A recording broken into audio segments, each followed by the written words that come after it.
In this project, I developed a Q-learning agent capable of playing the game Tic-Tac-Ninja.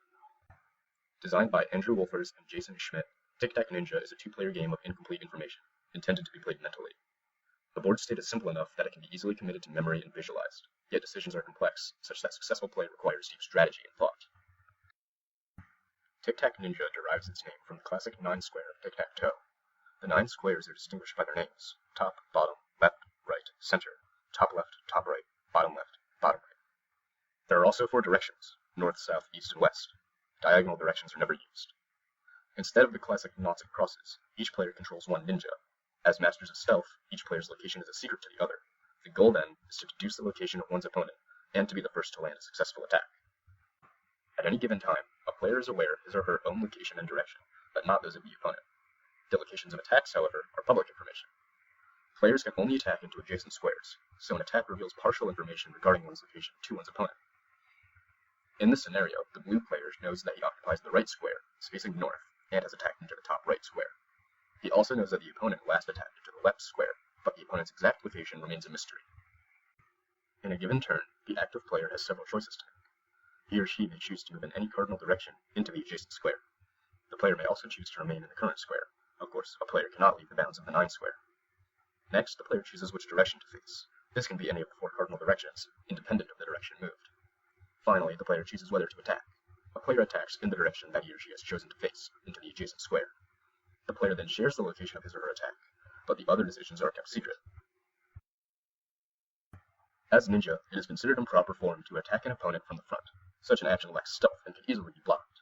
Therefore, when a player states the location of his or her attack, the opponent must announce whether the attack is a hit. If the attack is missed, then the turn ends and play continues. If the attack is hit, then the player must reveal from where the attack originates. If the opponent has been hit from the sides or the back, then the attack is successful. The player is victorious over the opponent, and the match completes. In the left picture, the blue player lands a successful attack to the red player's side. Blue wins the match. If the opponent has been hit from the front, then the attack is countered. The attacker then becomes staggered for his or her next turn, and will not be able to attack. In the right scenario, the red player attacks the blue player from the front. Blue has countered red's attack, so red becomes staggered and cannot attack for 1 turn. Having fully explained the rules of Tic-Tac-Ninja, I will now offer an overview of common immersion strategy. Attacks provide partial information regarding one's location. Consider the left scenario. Red has attacked the center square. Red could then occupy any of the top, bottom, left, or right squares. In the scenario on the right, red attacks the top square. Thus, red could only occupy the 3 adjacent squares, top left, top right, or center. In this manner, an attack into the center reveals the least information about one's position, since there are 4 possible corresponding source locations. This means that an attack into the center could be considered the safest attack.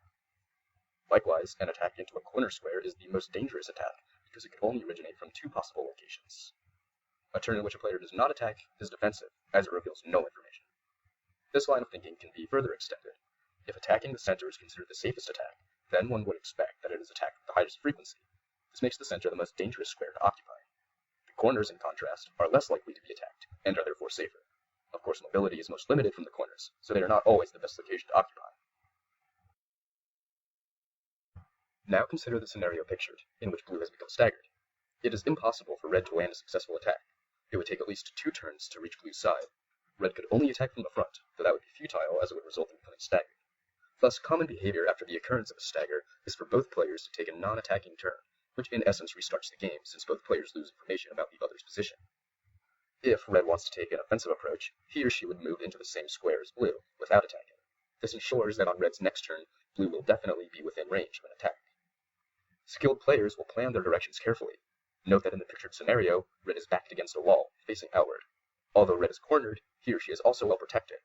Red could only be attacked from 2 possible locations, one of which is protected by an awaiting counter. Sorry, blue. Thus concludes the discussion of immersion strategies.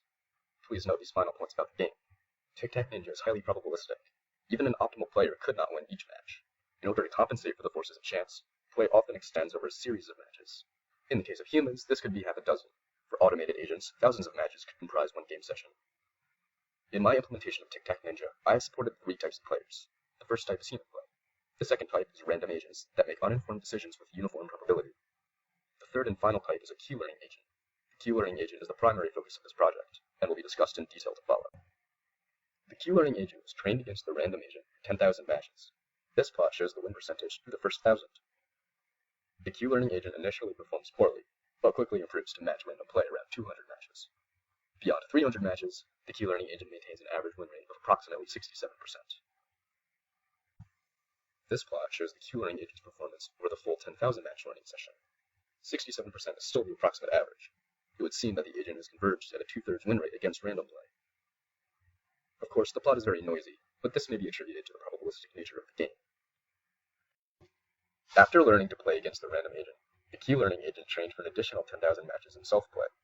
Certain strategies would not manifest from just playing against the random agent.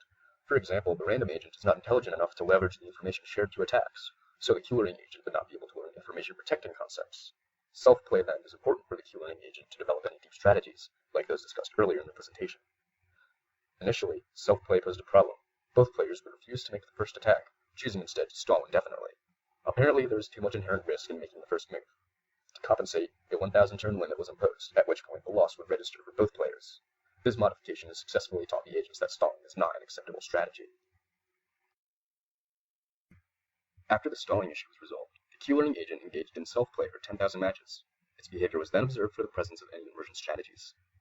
The Q-learning agent seemed to have a strong preference for attacking corners. Such a strategy makes sense to some degree. Recall from the earlier discussion that corners are the safest locations to occupy. A valid meta strategy then would be to attack into the corners with higher frequency. In addition to attacking corners, the agent had a strong tendency to occupy corners, especially the top left square. Although a preference for corners is another viable strategy, it is strange to combine both. For the most part, play consisted of one agent hiding in the corner and being quickly killed by the other attacking into the corner. My final observation is that when positioned in the corner, the agent would almost always choose to face towards the wall. I cannot imagine how that behavior was learned. Facing the wall offers no strategic benefit. Instead, the agent ought to face outward in order to protect itself. In conclusion, I have implemented a Q-learning agent that is able to reliably outperform random play. Quantitative analysis supports this claim, having averaged a win rate of 67% versus the random agent. Qualitatively, however, there is plenty of room for improvement. The Q-learning agent's emergent strategies are suspect at best, while some of its choices are strictly bad decisions. Although the agent has learned the game well enough to perform above chance, further progress is necessary before competition with humans could be entertained. Now consider this brief demonstration of a single match. Blue is the fully trained Q-learning agent, and red is the random agent. Although both players are visible to the observer, neither of the players knows the location of the other. The Q-learning agent seems to mostly attempt to lure the opponent towards the top left square. When red gets close, blue strikes. Blue's first attempt results in a stagger.